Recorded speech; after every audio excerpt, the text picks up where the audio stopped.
വയനാട് താമരശ്ശേരി ചുരത്തിൽ 9ാം വളവിൽ വ്യൂ പോയിന്റിന് സമീപം മണ്ണിടിഞ്ഞതിനെ തുടർന്നുണ്ടായ ഗതാഗത തടസ്സം ഭാഗികമായി പുനഃസ്ഥാപിച്ചു.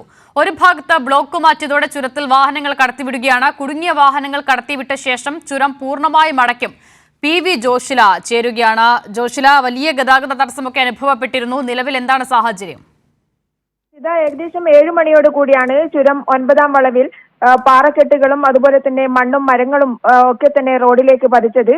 ഇത് കാരണം ദേശീയപാത 766 കോഴിക്കോട് വയനാട് പാതയിലെ താമരശ്ശേരി ചുരം വഴിയുള്ള വാഹന ഗതാഗതം പൂർണ്ണമായും നിലച്ചിരുന്നു.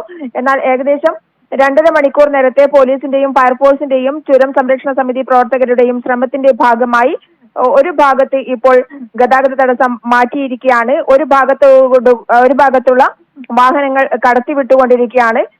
കാരണം ചുരത്തിന്റെ അവസ്ഥ അത്ര വിശ്വസിക്കാൻ കഴിയുന്ന രീതിയിലല്ല ഇപ്പോഴുള്ളത്. മേലെ പാറക്കല്ലുകൾ ഇടിഞ്ഞു വീഴാൻ വീണ്ടും സാധ്യതയുണ്ടോ എന്നുള്ള സംശയം നിലനിൽക്കുന്നത് കൊണ്ട് തന്നെ ഇപ്പോൾ കുടുങ്ങിക്കിടക്കുന്ന വാഹനങ്ങളെ പുറത്തെത്തിക്കുക എന്നുള്ളത് മാത്രമാണ് ലക്ഷ്യം. അതിനുശേഷം ചുരം പൂർണ്ണമായും അടച്ചിടും.